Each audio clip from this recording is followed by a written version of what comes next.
Je rappelle le problème dont on a parlé. Je veux partir de Paris, passer par ces trois villes, Lille, Béthune et Nantes, et trouver le plus court circuit qui visite les trois villes. Ça, c'est le problème du voyageur de commerce. Donc, on l'a fait la semaine dernière. Dites-moi, juste pour être sûr que tout est clair pour tout le monde, la solution optimale ici, c'était combien? Quel était le circuit?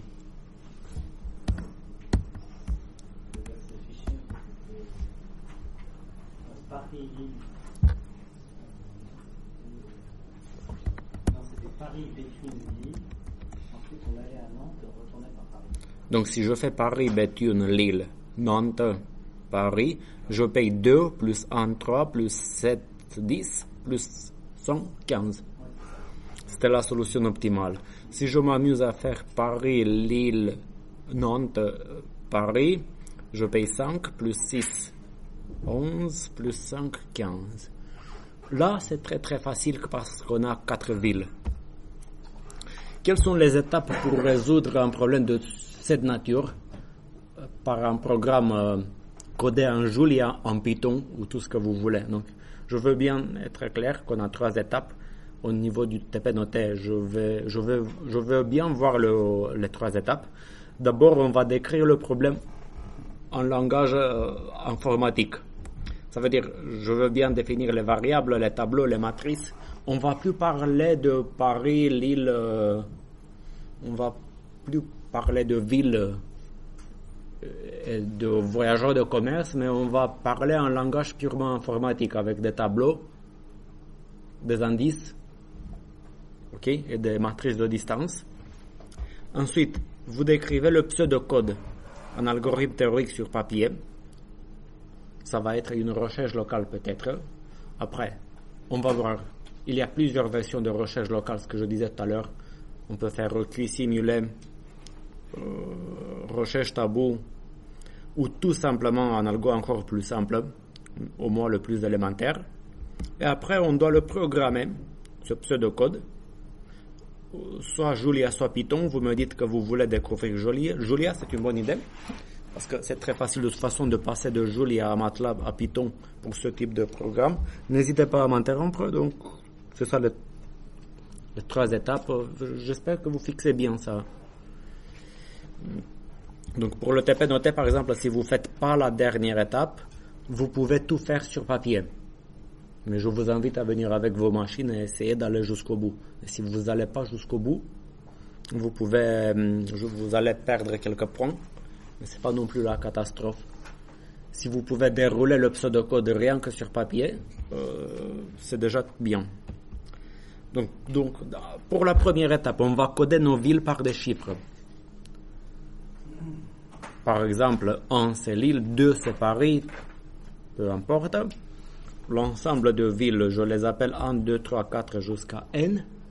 Si vous travaillez sous MATLAB ou Julia, vos tableaux vont commencer à l'indice 1. Si vous êtes sous Python, Java ou C++, ça commence à 0, ce qui change un peu les choses. Bon, voilà. Pédagogiquement, des fois, c'est bien de faire quelques erreurs dans les slides. Si mes villes sont 1, 2, 3, 4 jusqu'à N, je dis qu'une solution candidate est un trajet codé par un vecteur. Par exemple, 1, 3, 2, 0, 1 représente le fait que je me déplace de la ville 1, je vais vers la ville 3, 2, 0, 1. Quelle est l'erreur par rapport à tout ce que j'ai dit ici? 0. Oui, ici j'utilise la ville 0 qui n'existe pas. Si je suis en Julia ou MATLAB, je commence à 1. Mais si vous êtes sous Python, le 0 ça existe. Oui. Les arêtes, chaque paire de villes c'est une arête avec une distance. Et on va utiliser pour coder les arêtes une matrice d'adjacence. Vous l'avez vu dans le code graph.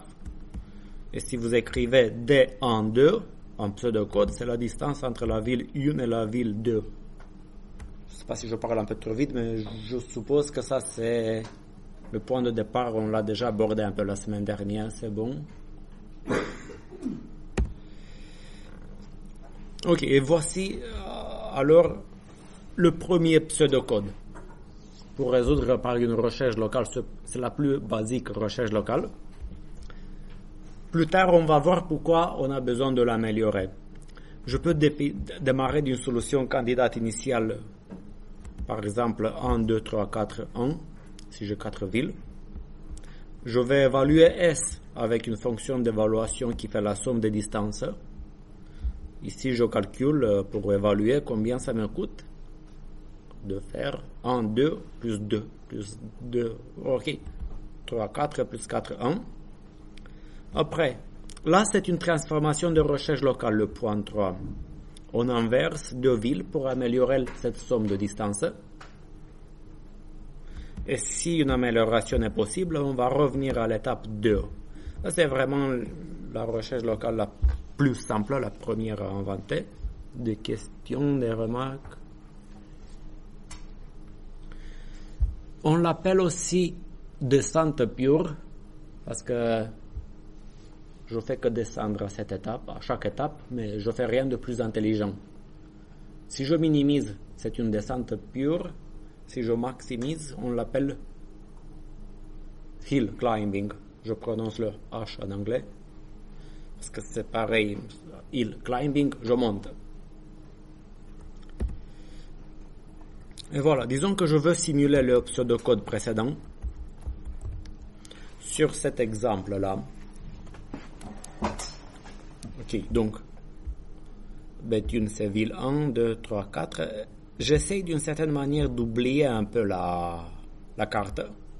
Pourquoi? Toutes les distances entre les villes, je les vois codées dans cette matrice d'adjacence. Si je veux connaître la distance entre la ville 2 et 3, je peux regarder sur la carte et je vois que la ville 2 c'est Lille et la ville 3 c'est Paris. Je regarde Lille-Paris, ça me donne 4. D'accord. Mais, du moment où je passe au code informatique, la distance entre la ville 2 et 3, c'est qui? Je regarde cette matrice-là, et je regarde la ligne 2 et la colonne 3. Et je tombe là, sur 4. D'accord. Donc là, je vais essayer de simuler l'algorithme précédent, une recherche locale très élémentaire. Comment je vais faire? Donc, si jamais, faites ça si vous voulez, aussi, si on vous pose la question au TP noté, vous faites ça. Donc, vous regardez l'algorithme. Voilà comment je vais faire. Je récupère les distances. Je ne sais pas comment les récupérer le plus simple, excusez-moi. Tac, je récupère. Ça, c'est ma matrice de distance. C'est tout ce que j'ai besoin de connaître, ces distances. Ok? Et je reviens à l'algorithme dont je parlais. Et je veux simuler cet algorithme-là. Vous me suivez? Ok. Dites-moi.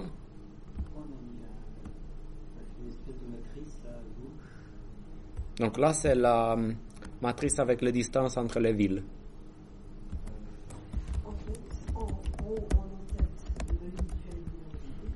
Pardon? Ah, oui. Oui. Oui. Oui.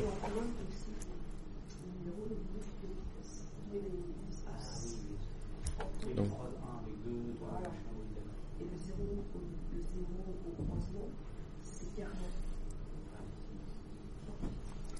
Okay. Donc là, je reviens à l'exécution de l'algo. Je suis en train de simuler. Je vais décrire ce que l'algo codé devrait pas forcément afficher comme sortir, mais déterminer comme solution. Première étape. Je peux écrire au point numéro 1. J'écris comme ça. Donc voici l'algo. Le point numéro 1. Je définis la solution 1, 2, 3, 4, 1. Ça, c'est mon S. Je l'appelle S, solution candidate. Point 2. Je fais l'évaluation avec la fonction d'évaluation. Okay. Donc, je vais de la ville 1 à la ville 2, je paye. Je vais écrire comme ça. Combien ça me coûte ça?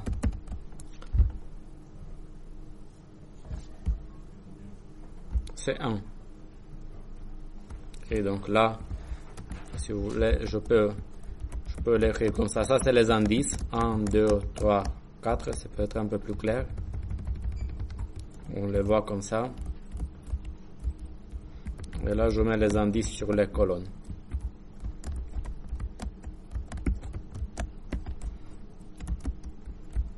Donc là, ici, je paye 1 plus. Qu'est-ce que je paye pour aller de 2 à 3? Pour aller de 2 à 3,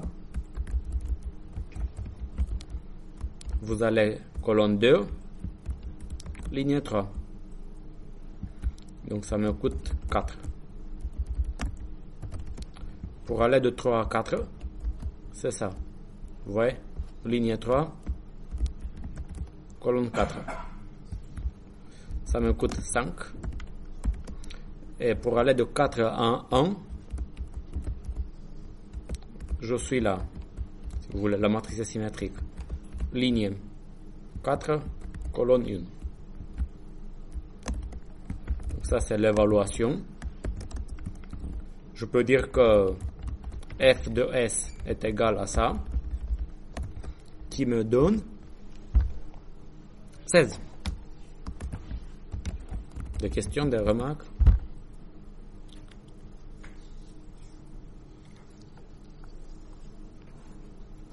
L'étape 3 est quand même la plus complexe. Parce que là, on va chercher une transformation qui améliore cette solution. Voilà ce que je vous propose pour les besoins pédagogiques. Oui? Là, dans ce cas-là, 1 et 1, la ligne de départ et la ligne d'arrivée. Oui. Dans le premier cas, on avait dit pour la ligne de départ et d'arrivée, c'était Paris.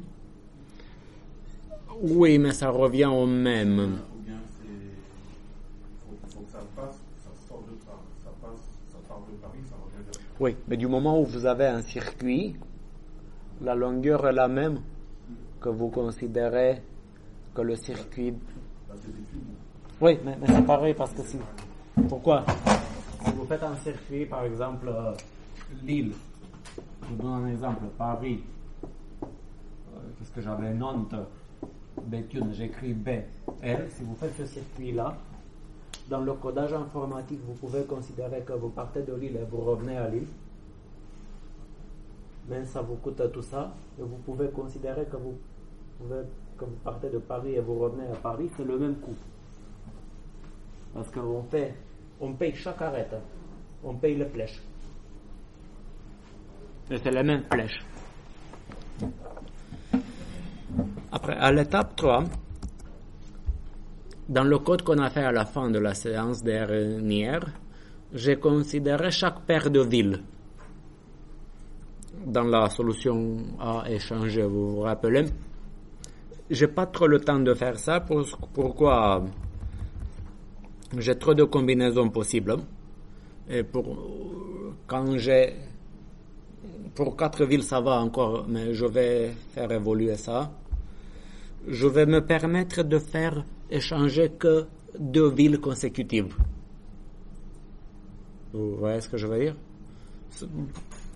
En fait, qu'est-ce que je peux échanger? 2 et 3. C'est plus simple un peu pour moi.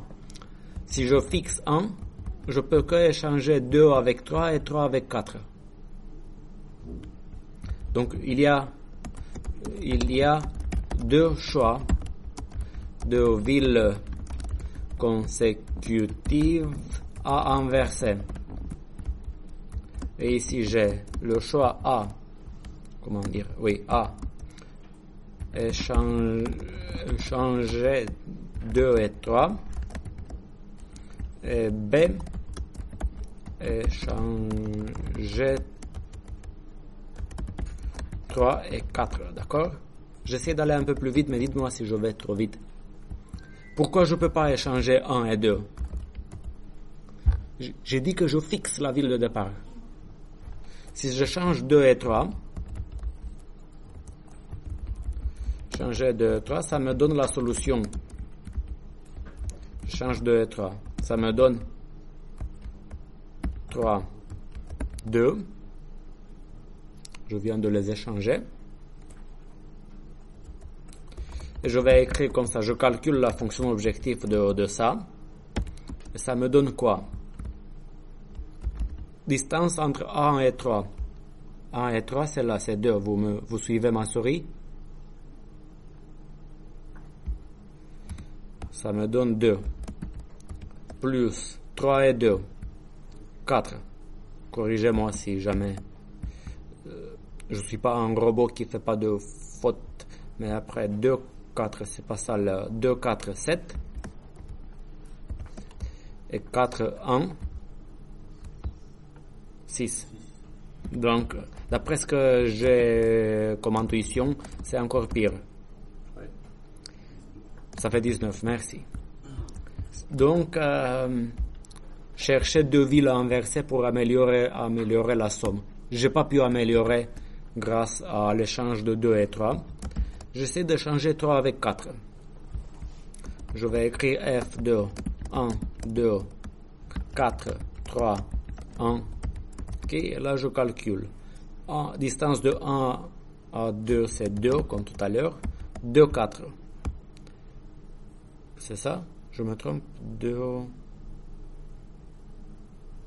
4, c'est là. C'est ça? C'est 7. 4, 3, 5.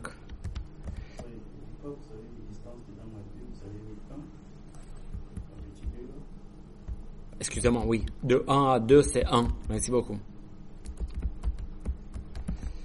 Et de 3 à 1, c'est 6. Ce qui me donne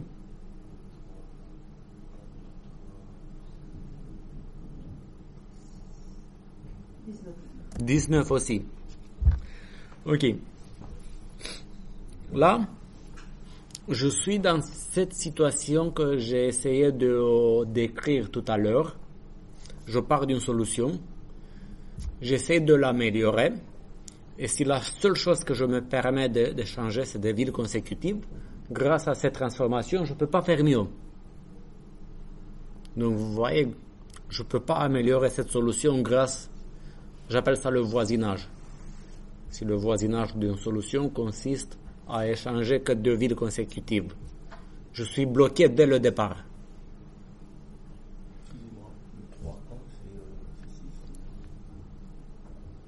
3, 1, c'est 5. Ah! C'est 2. 3, 1, c'est 2. Oui, je suis là, 1 et là, excusez-moi. Mais pédagogiquement, c'était intéressant comme exercice. Si c'est comme ça, et ça fait 15. Oui. Donc, si c'était 19, ça veut dire que l'algo aurait arrêté. Parce que, à l'étape 4, je me dis, est-ce que j'ai trouvé une amélioration possible à l'étape 3? S'il n'y a pas d'amélioration, l'algo est terminé. Mais si jamais on peut faire une amélioration, comme dans ce cas-là, je reviens à l'étape 2. Mais avec une solution échangée. Ok, donc je continue à l'étape 2 car j'ai trouvé une amélioration. D'accord? Et là, je répète les mêmes choses à partir d'un S mis à jour. Le S que j'ai mis à jour, c'est 4 et 3. Je pars de celui-là. Et je redémarre, si vous voulez, à l'étape 2. Je fais l'évaluation de ça.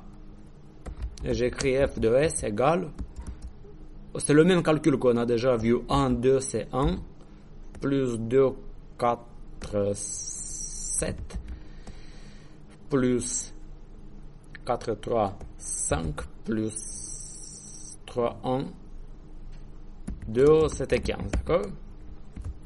3. Cherche deux villes à inverser.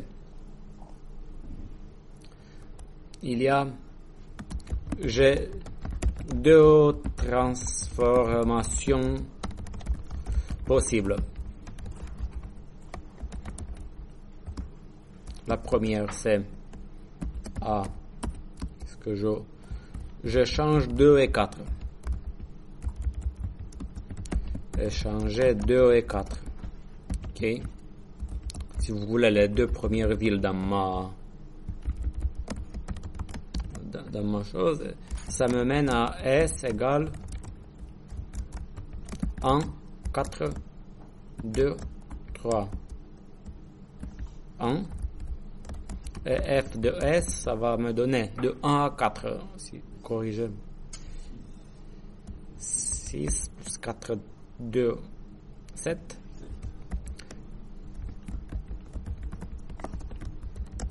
Ok, plus 4, 2, 3, c'est 4. Plus 3, 1, c'est 2. Qui me donne 19. Ok, encore pire. Et B, échanger 4 et 3. Ça me mène à S égale 1, 2, 3, 4. Vous voyez, là je reviens en arrière en fait. Ok, je peux calculer, je ne le recalcule pas, je me rappelle, je suis revenu à la solution de départ. Si je fais le calcul, je fais 15. Non, la solution de départ, elle valait 16. Ici, vous voyez aussi l'intérêt d'utiliser un truc un peu plus intelligent par rapport à la recherche, cette recherche de base, ouais. C'est pas intéressant de revenir à la solution précédente. C'est pour ça que dans l'algorithme que j'ai appelé recherche tabou, on interdit de revenir sur nos pas grâce à un mécanisme tabou qui dit t'as pas le droit de bouger tout le temps les mêmes villes. Parce que vous voyez, pour arriver à la solution actuelle, j'ai échangé 4 et 3. Vous comprenez? Si je change 4 et 3 deux fois, je reviens au point de départ, d'accord? Pardonnez-moi l'expression, c'est pas drôle. Échanger tout le temps les mêmes villes. Là, est-ce qu'il y a amélioration possible? La valeur objective est supérieure à la solution de départ. Donc je peux dire que ma recherche locale s'arrête là. Et elle a fait une seule... on est parti de 16, si vous voulez, on est arrivé à 15. Et ici, il n'y a plus d'amélioration possible. Stop. Dans ce cas de figure, c'est la solution optimale. Je vais donner des exemples avec vous où c'est pas toujours le cas. Oui. Je comprends bien, on n'échange que les chiffres successifs dans votre cas. Donc Oui. On ne va pas échanger 2 et 3. Non. Je simplifie un peu pour que je puisse avoir le temps de dérouler les algos. Et pour simplifier aussi un peu le code. Donc ça, c'était OK. OK, vous l'avez compris. Donc, pour le coder en langage informatique, si on est sous Julia, juste quelques notions sur les tableaux et les boucles, si vous voulez en Julia. Par exemple, si je prends n égale 7, je vais coder une solution candidate S. Le S de tout à l'heure, vous le voyez, c'est un tableau.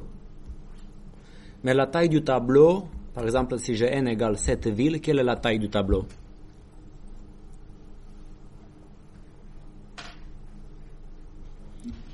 8, oui. Bon, il faut réfléchir à tout ça, parce que si on veut coder un algorithme, malheureusement, on doit vraiment réfléchir au moindre détail. Le circuit, comme la dernière ville est pareille que la première, ça va donner la taille du tableau, c'est n plus 1. Si on est sous Julia, vous écrivez par exemple, si vous écrivez S égale comme ça, de 0 à n plus 1, il génère un tableau de taille n plus 1. Et si vous utilisez cette petite boucle, qu'est-ce qu'il va dire?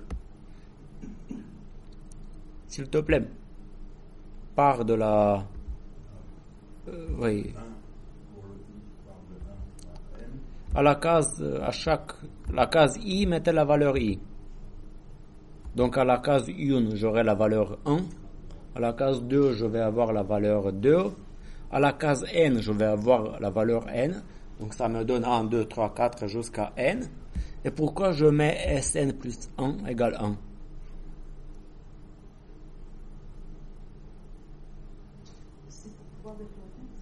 C'est pour pouvoir mettre la première valeur. On revient. Oui. Oui. Dans l'exemple que j'ai déroulé ici, à la position 1, j'ai la 1, et à la position n plus 1, qui est la dernière, j'ai toujours 1.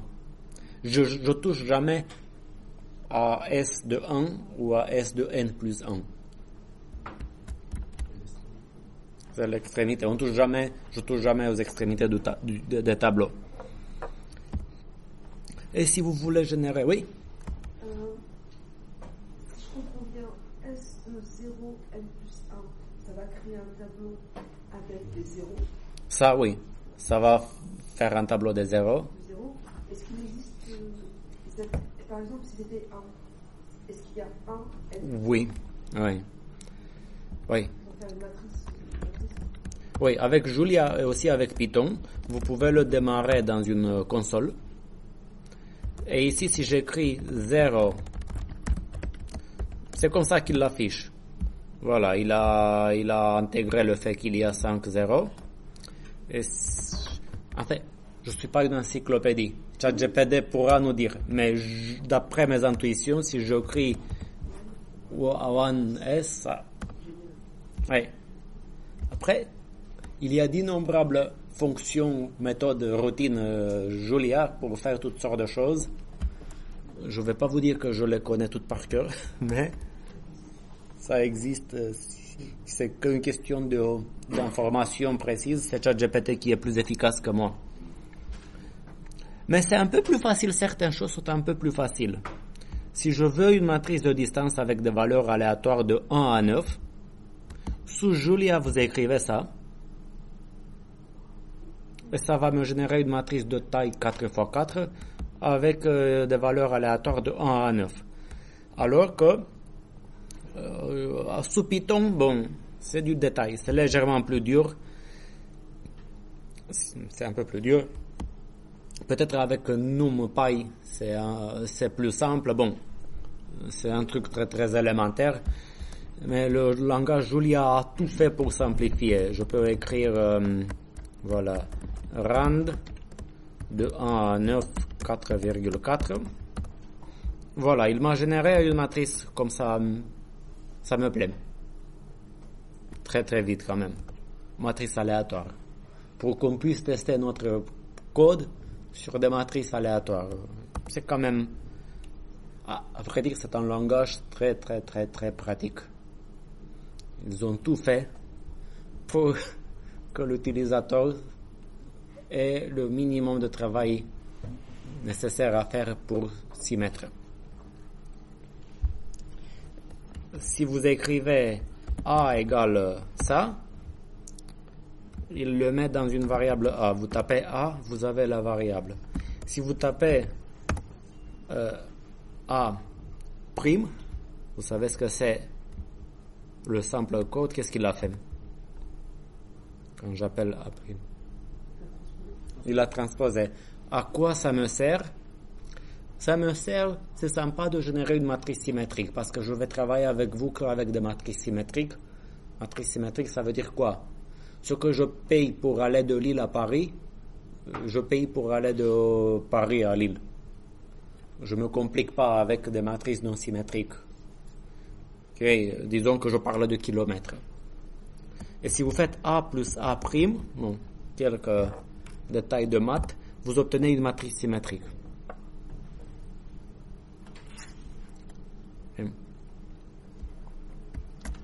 Okay. Si je reviens au problème qu'on s'est posé, je commence à aller vers le code. Voilà, si je mets ensemble tout ce que je viens de dire, ce code-là initialise une première solution candidate, celle que j'ai évoquée dans le pseudocode que j'ai déroulé. Et ici, les distances sont générées pour correspondre à la carte. Je vais copier ce code-là et je vais générer juste ces distances d'une manière aléatoire. Donc là, j'ouvre un fichier Julia que je vais partager avec vous à la fin. Si vous voulez, c'est Live 2025 JL. J'ouvre ce fichier-là. Et je vais mettre ensemble tout ce que je viens de dire. N, le nombre de villes. N égale 4. Il y a une petite différence si je mets ou pas le point virgule. Si vous écrivez A, il l'affiche. Si vous mettez A point virgule, il l'affiche pas. Donc c'est un peu plus utile quand je l'exécute, si je mets point virgule, il affiche rien. Si je mets pas de point virgule, j'exécute le programme, il m'affiche la valeur de n. Ok, qu'est-ce que je disais? Pour avoir une matrice de distance D, je vais dire D égale rand. Comment faire? Voilà, D égale rand. Je donne des valeurs de 1 à 6, n fois n. Ce que je viens de dire tout à l'heure, c'est si j'écris tout simplement D, c'est une question de langage de programmation, il va l'afficher ici lorsqu'il arrive à la ligne 3. Je vais faire, il faut appeler avec include, ça s'appelle include, live 2025.jl, il m'affiche le D qu'il a généré. Si je veux que le monde D soit symétrique, je peux faire D égale D plus D'. En fait, je remplace la matrice de distance avec D plus D transposé. Bon, c'est une opération mathématique si vous voulez. Et avec ça, j'aurai une matrice D symétrique. Voilà, comme celle-ci. Des questions, des remarques? Parce que je pense que je ne vais pas assez vite quand même. Qu'est-ce que vous pensez? J'accélère ou... Ok. J'ai la matrice et j'avais une solution que j'appelle S. Et je disais que S c'est, je mets au départ des 0, n plus 1, 0, à la taille. Et je vais faire ce que je disais tout à l'heure, for i, in, de 1 à n, j'avais S de i égale i, point virgule, end, tac, tac, tac, et je disais S de n plus 1 égale 1, et là j'écris S pour qu'il l'affiche. Ok, ici je l'exécute.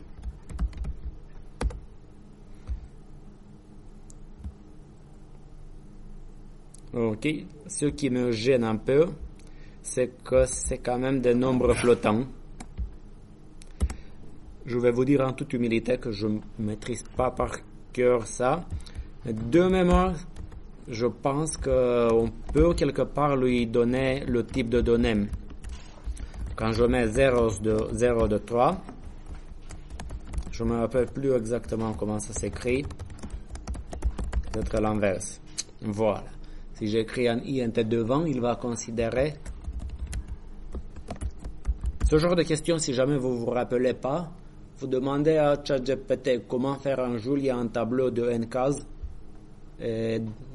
avec des données entières. Et moi, je le fais comme ça, et j'exécute, tac, et voilà. Ça, c'est mon premier circuit. Question. C'est le terme réel. Si vous mettez réel, il va faire. Je n'ai pas demandé à ChatGPT, hein, je demande à Google. Oui, je pense qu'avec réel, il va faire le contraire, prendre des valeurs réelles, je pense.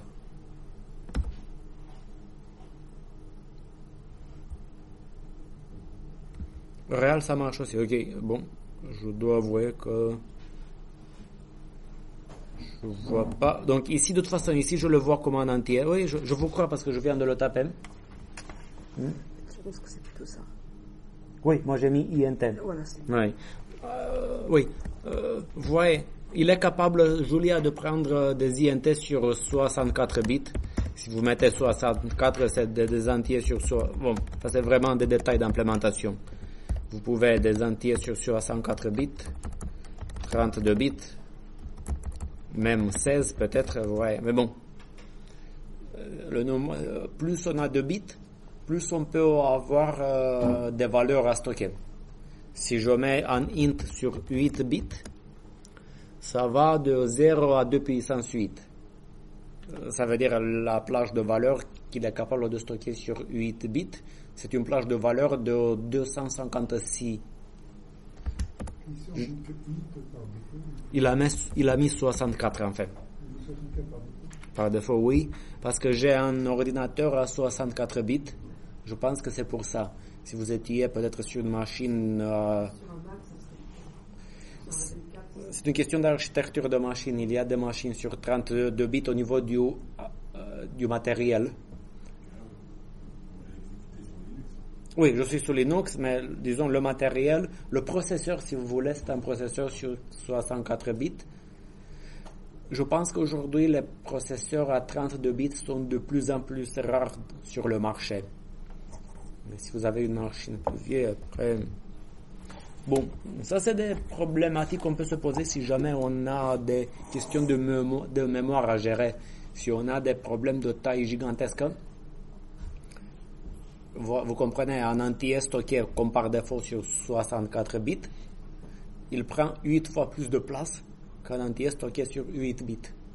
Si jamais ces questions nous intéressent, parce qu'on a des milliards de villes, on joue à ce niveau-là. Bon, là, jusqu'ici, vous comprenez, j'ai écrit du code comme ça en vrac, disons. Je l'appelle du code en vrac parce que je lui ai collé une dizaine de lignes. Je lui ai dit, tu fais ça, tu fais ça, tu fais ça. Mais je vais commencer à écrire ce qu'on appelle des fonctions, des méthodes, pour donner de la structure au code. Parce que qu'est-ce que j'ai besoin de faire pour implémenter mon algorithme? J'ai besoin d'une fonction pour calculer la longueur du trajet. Si j'ai 4 cases, la longueur de S, c'est DS1, S2, vous voyez la notation? Plus DS2, S3, S3, S. Vous comprenez? J'ai besoin de mettre ça dans une fonction à part. Et là, voilà comment je préfère faire. Je vais écrire fonction TSP. Et grâce à cette fonction, le code que je viens d'écrire, il porte un nom. Il s'appelle TSP. Et voilà, et j'ai ça. Ce code, il porte un nom. Il s'appelle TSP. Là, si j'appelle mon programme, tac, tac, tac, fonction, il faut peut-être un end.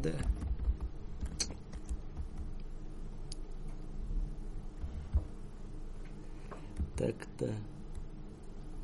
Function, excusez-moi, function, anglais.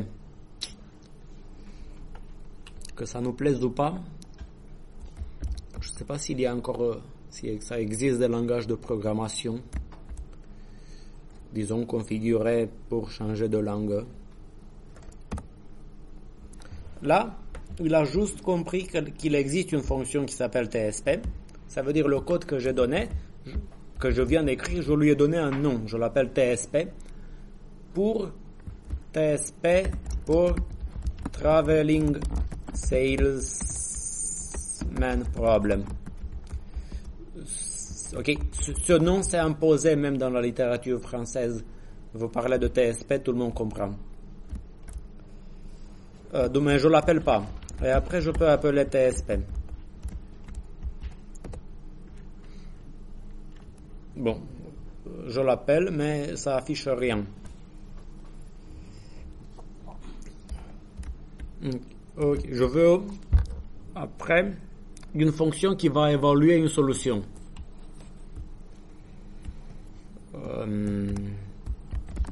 Function eval, je reçois un S et peut-être un... Bon, c'est un peu délicat là, avec les variables globales. Le n, c'est une variable globale pour moi en fait. Voilà comment je préfère travailler. Je vais écrire n égale 4 à l'extérieur de toute fonction, parce que la taille du problème pour moi c'est une variable globale, vous voyez. Moi j'ai pas le temps de revenir sur le langage. Mais bon, c'est un peu plus complexe là. Mais bon, rien de nouveau sous le soleil. Et je veux évaluer S. Des questions? Vous voyez ce que c'est une variable globale? Ça veut dire dans toutes les fonctions que je vais écrire, je vais pouvoir me servir de n. Et il le connaît. N, c'est le nombre de villes. Il y a d'autres gens qui préfèrent envoyer à chaque fonction ou méthode comme argument. Mais ça veut dire que je devrais trimballer le n comme argument à chaque appel. Mais n, c'est une donnée vraiment universelle pour mon problème.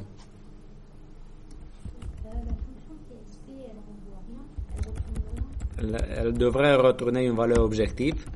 Si j'ajoute return 0, ça renvoie 0. Si j'écris return 7, ça renvoie 7. Et ici, en fait, ce que ça affiche, on affiche le 7. Pourquoi? Parce que j'ai pas mis point virgule après TSP. Donc le résultat de l'évaluation, il est affiché. Si je mets point virgule, il l'affiche quand même. Tac, tac, tac. Et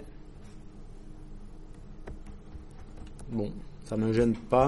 En fait, c'est l'interpréteur, donc c'est normal qu'il interprète. Je pense que l'interpréteur a dû... Oui, c'est peut-être l'interpréteur qui a dû afficher ça. Ok. Ici, je vais renvoyer un objectif à la fin de toute façon. Ça serait dommage de m'arrêter pour des petits détails de cette nature-là. Je vais faire une évaluation d'une solution S, et là, j'ai besoin de quelque chose de différent. J'ai besoin que la matrice D soit passée comme argument. Il y a deux manières de travailler. Soit j'envoie la matrice D comme argument, soit j'essaie de la définir comme une variable globale. Vous allez voir, si j'écris ça au début du code, là, ok, il a fait ça, voilà. Je mets le D ici. Ok, je suis pas sûr que... Voilà, il me génère le D.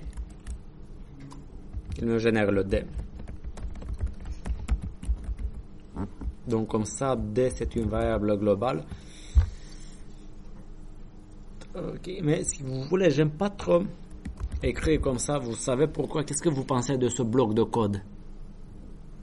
On ne sait pas trop à quel moment il est exécuté. Il n'y a pas de main, il n'y a pas de programme principal. Non, il n'y a pas de main, si vous voulez. Si vous voulez, pour mieux structurer les choses, si vous voulez, le programme principal sous Julia, ça vient à la fin.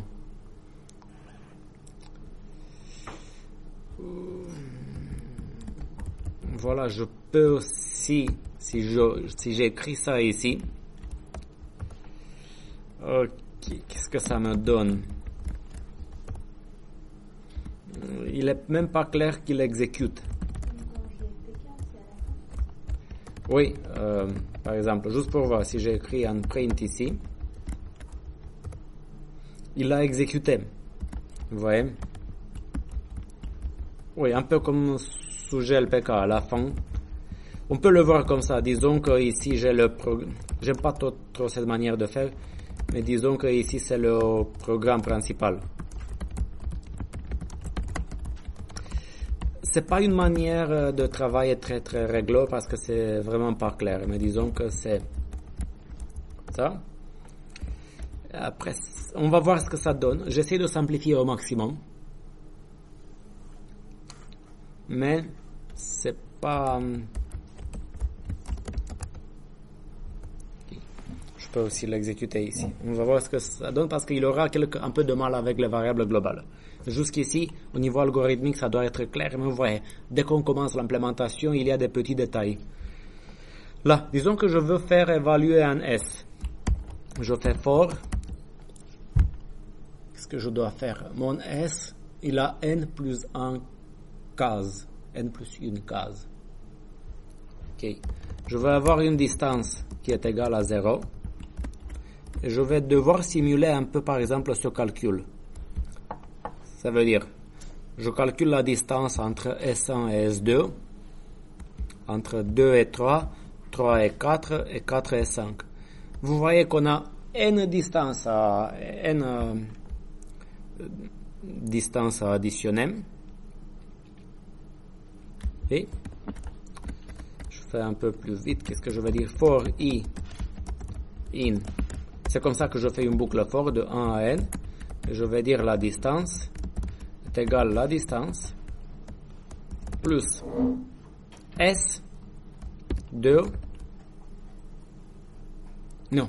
La distance entre s de i et s de i plus 1.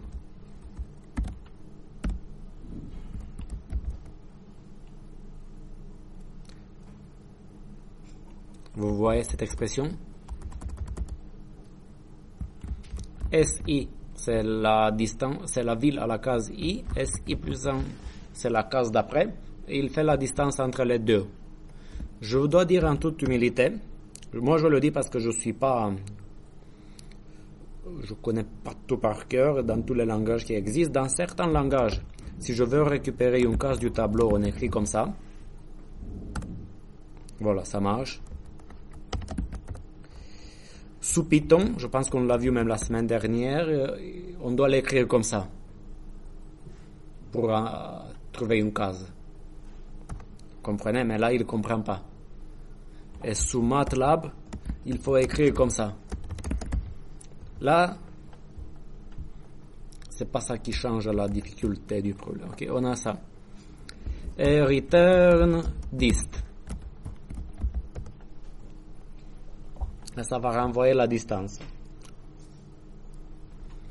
Ok, j'ai mon programme. Je vais dire OBJ égale évaluation de S et return OBJ, la valeur de la fonction objectif. On va voir si ça fonctionne. Non, pardon. Il m'a affiché 37. Je vais écrire comme ça. Print. Val OBJ final. J'écris comme ça. Plus. Et ici, j'appelle TSP, la fonction. C'est plus joli. Tac, tac, tac. Il veut pas. Pardon. Virgule. C'est plus simple. Tac. Voilà l'objectif final. Pas de plus comme ça. Excusez-moi. 20. Ça me permet de mettre en commentaire la valeur de D. Si je l'exécute plusieurs fois, il ne change plus la matrice de distance. Ça va nous permettre d'être sûr de travailler plusieurs fois sur la même matrice de distance. Vous comprenez? Là, la valeur objectif finale de 20, qu'est-ce qu'il a fait? Il est allé de 1 à 2, ça l'a coûté 5. Après, il a payé 2, 3, il a payé ça. Après, il a dû payer ça. Ça lui donne 20. Encore une fois, 1, 2, 2, 3, 3, 4, 4, 1, 5, plus 3, plus 4, plus 8 égale 20. Après, j'exécute la boucle de mon algorithme.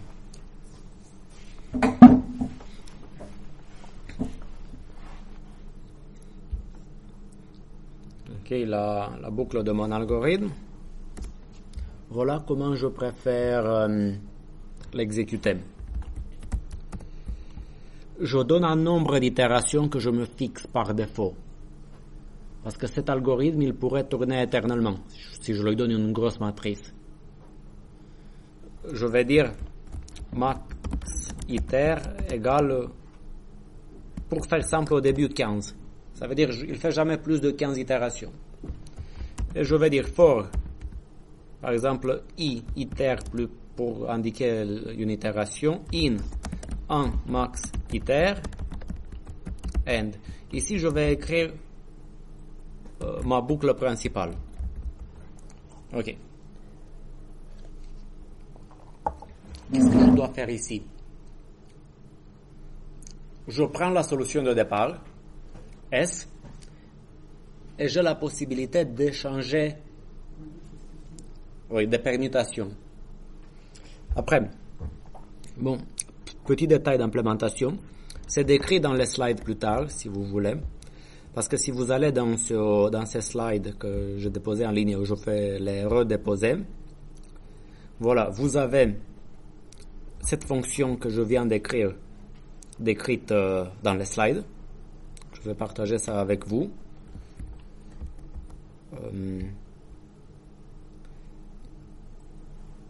Et après, je veux mieux décrire l'algo que je veux faire. Donc, jusqu'ici, on a fait S égale 1, 2, 3, 4, N jusqu'à 1. Okay. Voilà l'algo que je veux faire. Ici, je donne un peu plus de détails sur la simulation précédente. Je fais l'évaluation de S et j'ai une distance initiale.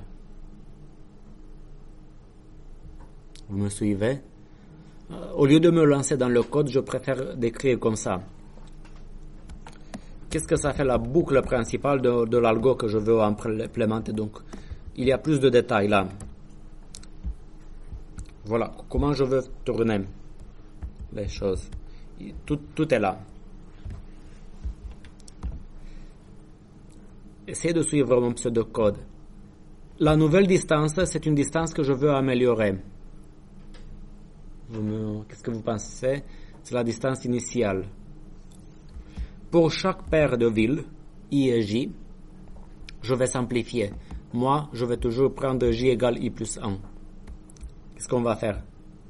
Premier point, j'initialise une solution S2 qui est une copie de S, mais j'inverse ville I et J.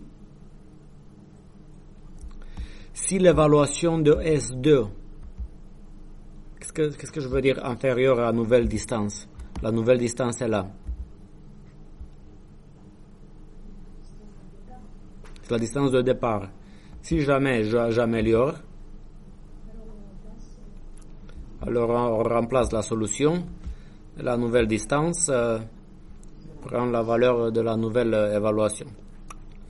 Et ce truc-là doit tourner tant que je fais une amélioration. Tant que la nouvelle distance de l'itération améliore par rapport à la distance initiale. Donc gardez cette trame en tête que j'essaie d'implémenter. Donc ici, n'oubliez pas, on va faire une solution S2, une copie. Pour faire une solution S2, on va partir d'une copie de S. Donc j'essaie d'implémenter ça. Pour faire dist init, pour être pédagogique, est égal à eval de S. Qu'est-ce que j'ai après? Une copie de S. S2 égale copie de S, si j'ai bonne mémoire. Il me fait une copie. Je vais commencer à chercher chaque paire de villes. Moi, je vais toujours inverser I avec I plus 1. For I in. Je ne peux pas échanger la ville 1 avec la ville 2. Si je change I avec I plus 1, je commence à 2. Je ne peux pas échanger la ville N avec N plus 1. N plus 1, c'est X. Je vais de 2 à N moins 1. OK. Et je change. Je mets commentaire. On essaye de changer I avec I plus 1.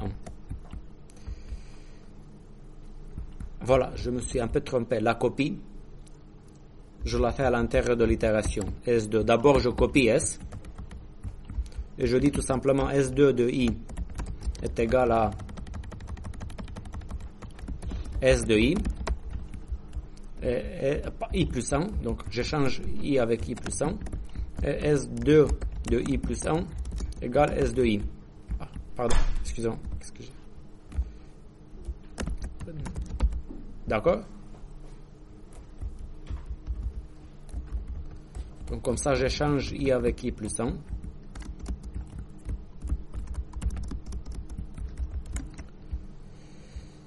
Si l'évaluation de S2 est inférieure à la nouvelle distance, que j'ai oublié, je pense, d'écrire, je vais écrire dist new. Je me permets un peu en anglicisme. Égale dist init.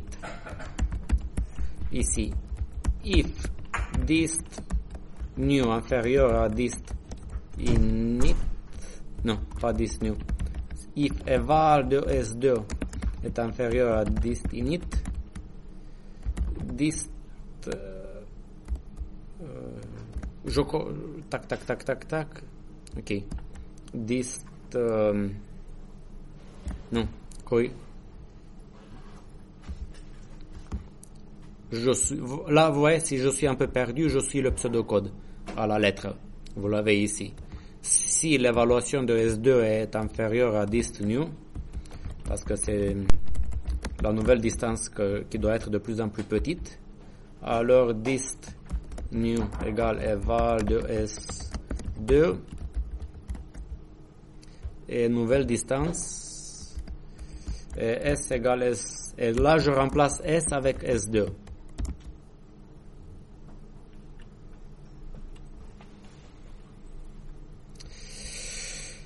En fait, ici, il y a un petit détail. Est-ce que je dois remplacer tout de suite? Peut-être pas.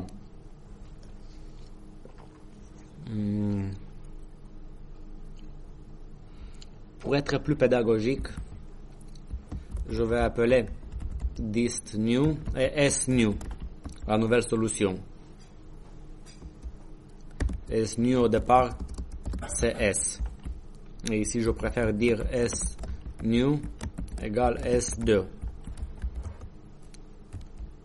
Bon, vous allez voir comment ça tourne. Revenez à la vidéo si vous voulez revenir sur les détails. Si vous avez des questions, dites-moi. Si j'ai ça, tac. Donc ça, c'est la boucle qui explore le voisinage. Si vous voulez, toutes les transformations possibles. Et cette boucle fait l'évaluation du voisinage. Ça veut dire toutes les transformations dispo. J'écris comme ça. Tac. Ok. Donc ici, grâce à SNew, j'ai trouvé le meilleur voisin, je pense. Donc je dis, je remplace S avec SNew. Et ici, en fait, comment je vais faire? Je vais utiliser je vais dire, mon objectif avec cette boucle, c'est d'améliorer S. le coût de S c'est dist init et j'ai trouvé dist new. Qu'est-ce que je veux dire? If dist new est égal à dist init, ça veut dire que j'ai pas amélioré. Et ici je fais break.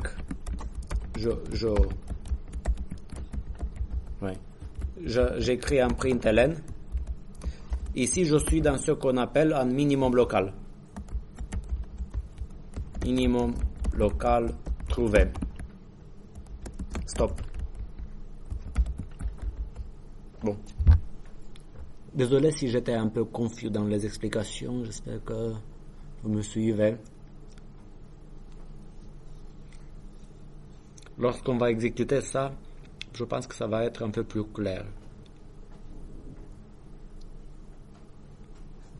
Question? Vous avez l'air un peu perdu, peut-être que...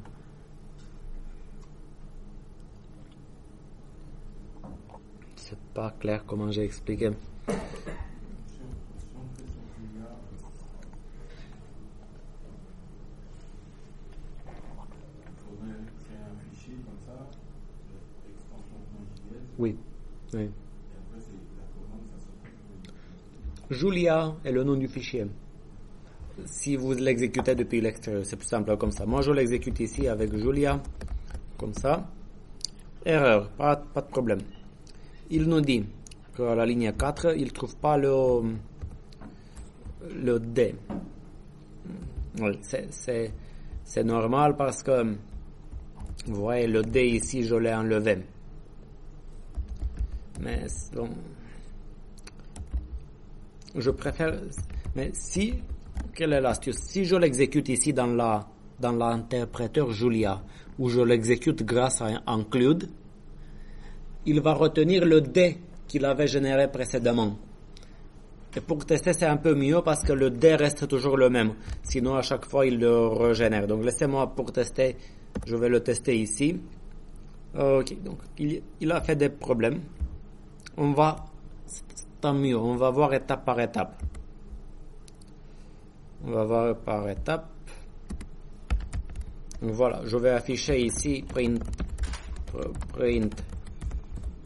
ln. J'affiche S juste pour voir s'il peut l'afficher comme ça, le tableau. Il a affiché la solution de départ. Je vais écrire solution égale virgule S, comme ça vous allez le voir, et après j'écris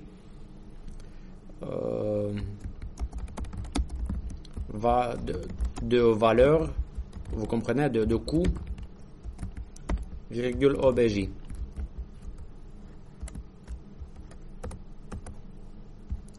Il me dit qu'il est parti de sol 1, 2, 3, 4, 1 de coût 20. Minimum local trouvé, tac, tac, tac. À la fin de cette fonction, j'aurais dû renvoyer la valeur objective.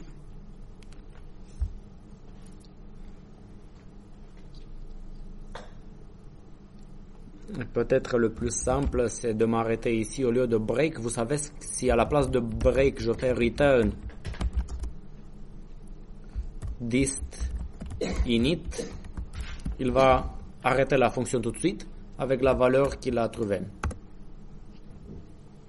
Si vous voulez, là il a tourné, mais pour cet exemple-là, il a pu rien faire. Comme je suis dans l'interpréteur, je vais pénaliser, par exemple, la valeur 1,2. Je vais dire D 1,2, je la mets en 1000.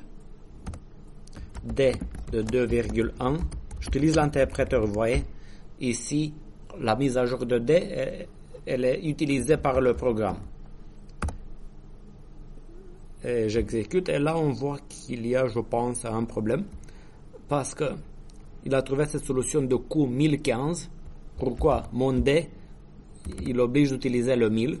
Il a utilisé 1000, et après,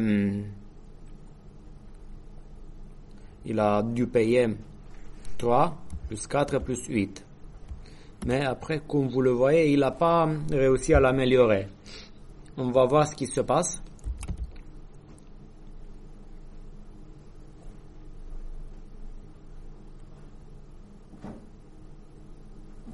Ok, ici je vais afficher S2. Voilà comment je vais faire. J'essaye, je fais comme ça, j'essaye S égale S2. Et son coût c'est val de S2. Il va m'afficher toutes les solutions qu'il essaye. Tac. Ça va être un peu plus clair. Voilà. Il est parti de ça. Il a échangé 2 et 3. Ça coûte 24. Il faut qu'on voit pourquoi il ne l'a pas vu. S'il échange 4 et 3, il a ça. Sinon, ça fait rien.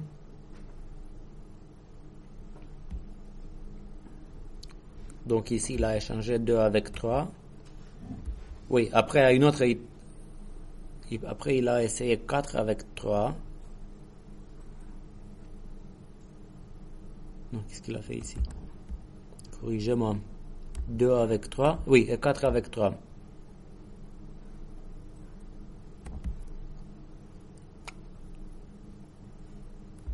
Oui.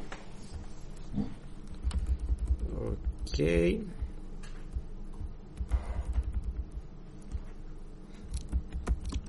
Je vais afficher encore plus pour que les choses soient claires pour tout le monde. Itération, parce que vous allez avoir ce type de questions quand vous essayez de l'implémenter ici. Affichez le numéro d'itération. Et on va voir un peu mieux. Voilà, en fait, il a fait l'itération 1, où il aurait dû passer à ça. Quelque chose s'est passé. Alors, l'itération 2, il a fait ça. Ah, mais finalement, il a affiché 24.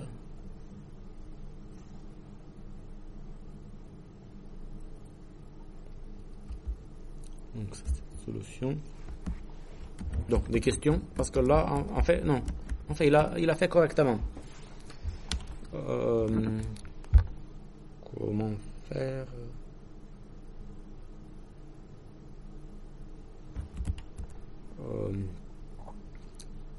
Je vais réafficher ici la solution S.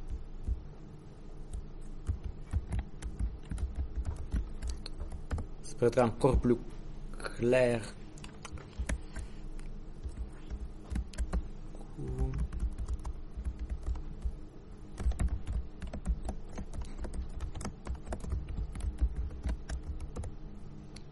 Ok, itération 1. Il a donné ça.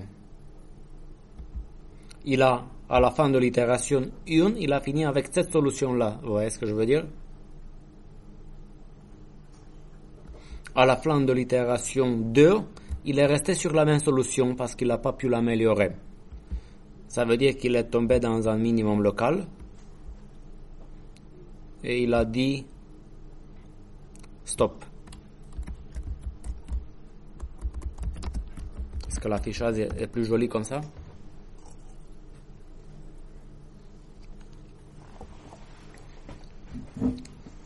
Que pensez-vous? Peut-être que l'étape de code est l'étape la plus difficile. Regardez.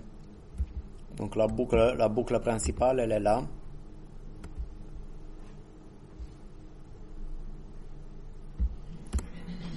Et voilà l'exécution. À droite, donc je peux faire une petite pause. Quand vous regardez comme ça, il y a peut-être beaucoup de détails, mais je peux revenir avec vous. J'ai pas compris. Pourquoi je fais une copie de S? En fait, si je fais pas une copie S new, en fait, peut-être que j'ai pas compris même. Parce qu'à la fin, on part sur S égale S new. Oui. Pourquoi j'ai pas mis ici S égale S2 peut-être? C'est un peu ça la question. Si je mets ici S égale S2. En fait, si je mets ici S égale S2, ça veut dire que pendant l'évaluation du voisinage, pendant que je cherche toutes les améliorations possibles, je change la solution de départ S. Mais comme ça, je suis sûr que je trouve que S2 va parcourir que les voisins de la solution S de départ.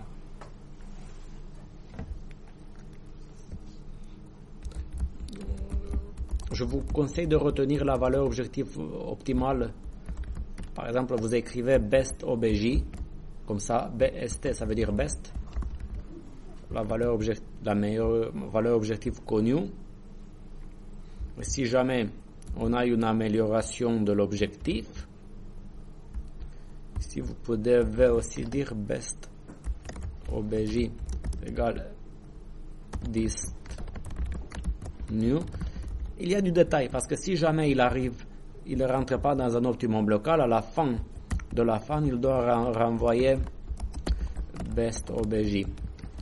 Je suis désolé, le code il devient un peu lourd. Je diminue la police pour que ça soit plus visible. Programme principal. Et là, ce que je veux essayer de faire avec vous, c'est d'augmenter n. Et pour voir si ça continue à fonctionner, regardez ce qu'il va faire. Voilà, je lui donne ça. Et je croise les doigts. Tac, tac, tac.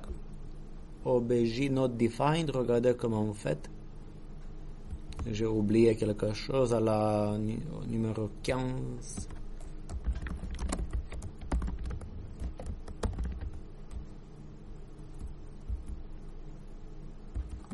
Pardon. BST OBJ. Et là, il a affiché des choses un peu plus complexes. Voilà ce qu'il a fait. Il est parti de cette matrice-là. Là, je suis déjà à une échelle que vous pouvez plus vérifier, disons à la main. Ça, c'est la matrice. Qu'est-ce qu'il a fait? Il est parti de cette solution qui lui coûte 63. Qu'est-ce qu'il a fait ici? Il a essayé d'échanger 2 avec 3. Ça lui coûte ça. 4 avec 3. 5 avec 4. Vous suivez, ça peut être 6 avec... Vous voyez, c'est pareil que ce que j'ai expliqué tout à l'heure.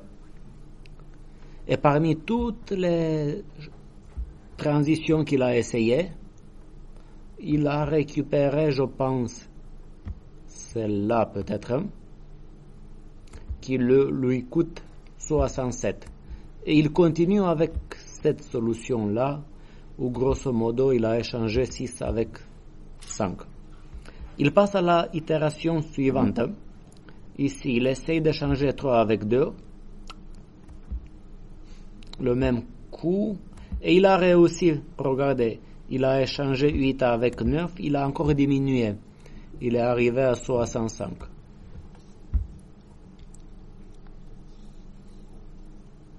Vous voyez ce que ça fait?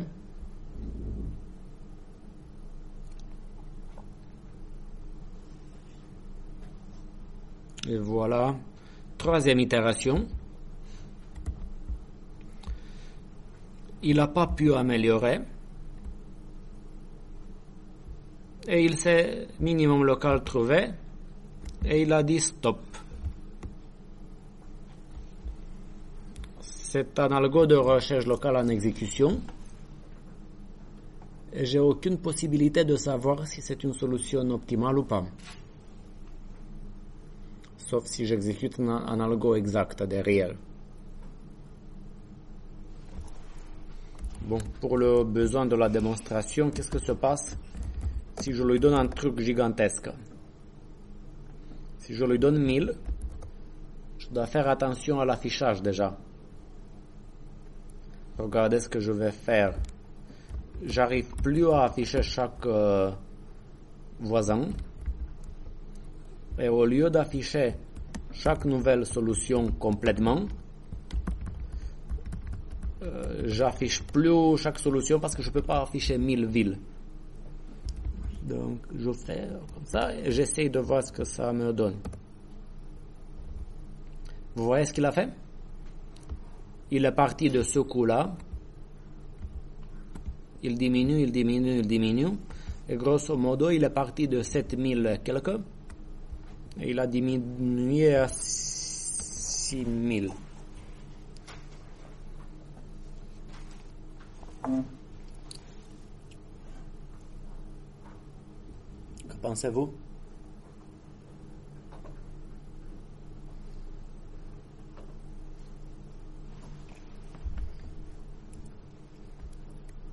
Vous voyez, je ne sais pas si vous avez fait attention, il travaille un peu. Il n'est pas si rapide que ça. Pour 1000, il travaille un peu, et si je lui donne 10 000,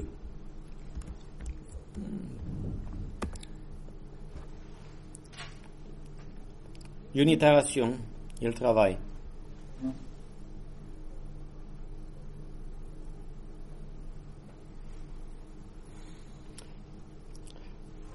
L'implémentation, elle est plutôt pédagogique et efficace. Voilà, il a pris quelques secondes pour faire une seule itération.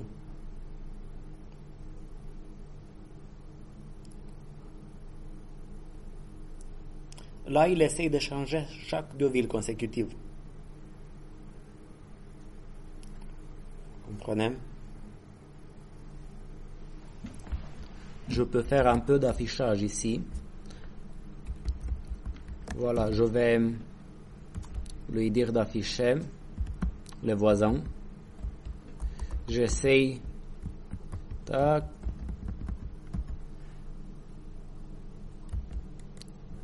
J'essaye une.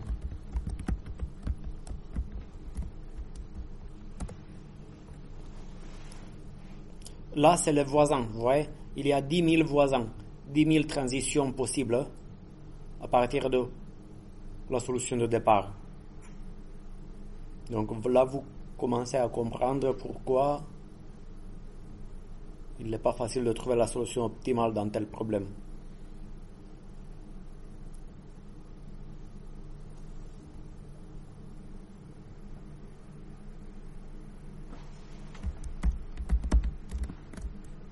Mais bon, je reviens en arrière et je préfère travailler avec des...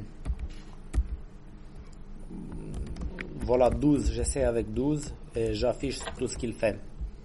Voilà, là ce qu'il fait avec 12. Il a fait ces itérations-là. Bon, je peux faire une pause et je vous laisse peut-être regarder. Parce que les processeurs qui sont derrière, Ah oui. c'est pas les mêmes, hein. C'est des Ouais. machines parallèles et tout. Donc voilà, ça c'est complètement en ligne. Ouais, complètement ligne. Donc là, je passe, pour faire simple, civil, et je l'exécute.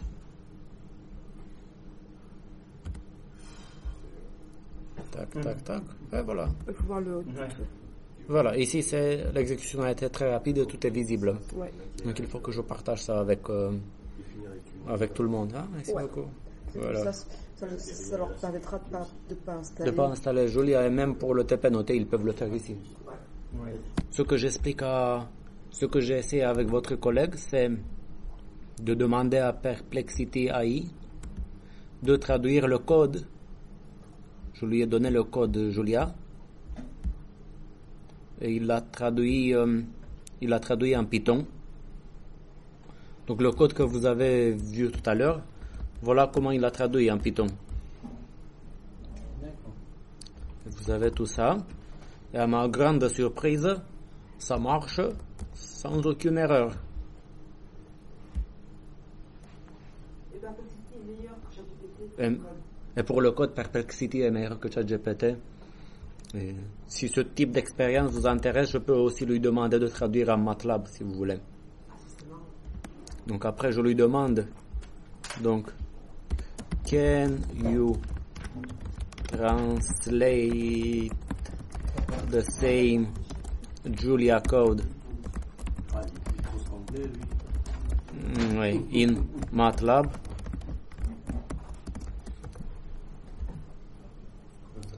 Je lui avais fait copier-coller. Ok. Là, je vais avoir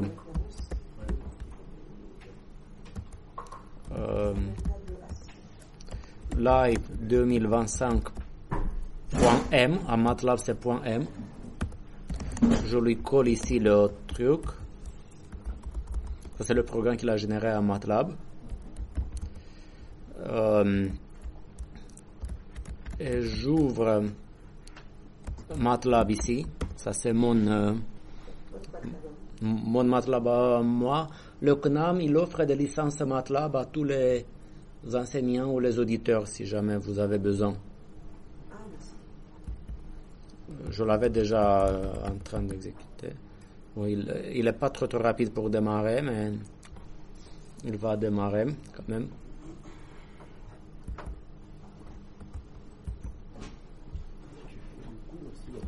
Je prends le code MATLAB et où est-ce que c'était n égale 6, je lui mets 12. Je reviens dans ma fenêtre MATLAB et j'exécute encore une fois et voilà.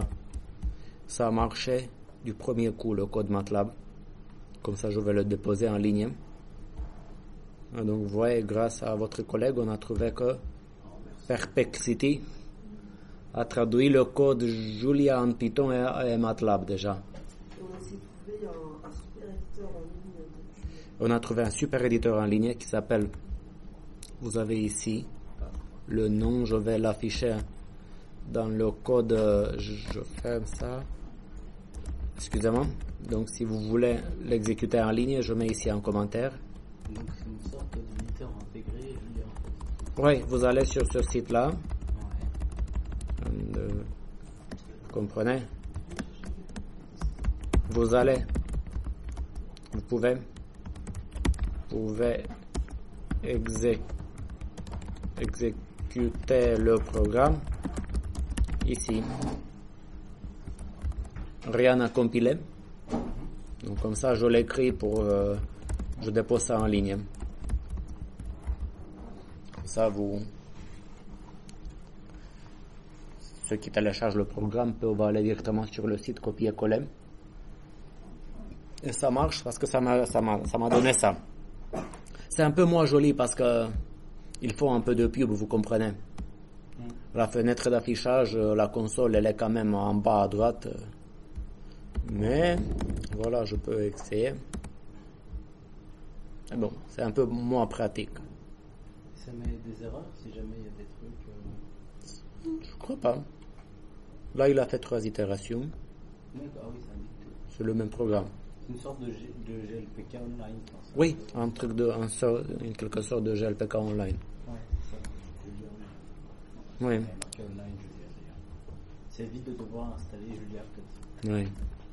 Et vous savez, ma plus grande question, vous pensez qu'il peut le faire aussi en Java ou... Je pense que traduire ça en Java ou C++, je pense que c'est un peu plus compliqué.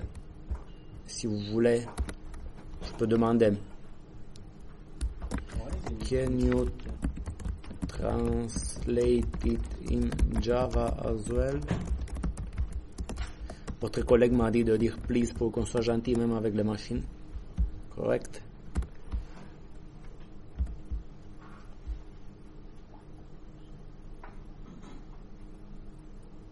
Mais ce qui est étonnant, c'est que il a même mis un commentaire sur ma fonction d'évaluation qui fait vraiment l'évaluation d'un tour du problème de TSP. Donc, il a compris ce que je veux résoudre assez bien. Après, je copie ça. Pardon.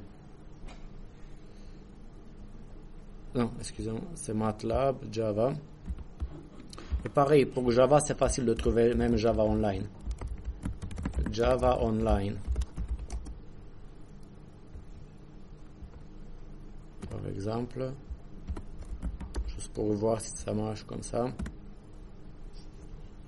Sinon, j'exécute aussi sur ma machine. Incroyable, il l'a exécuté. Sous Java pour n égale 6. Je mets n égale 12 et il doit faire plusieurs itérations. Incroyable. Je dois dire que je suis étonné. Voilà. Comme ça, c'est facile pour moi de donner le programme en plusieurs langages. Et là... donc vous avez vu comment ça marche. Donc grâce à Perplexity, il a su traduire le programme en plusieurs langages. En même temps, le programme, il est vraiment d'une structure de base quand même. Mais, quand même.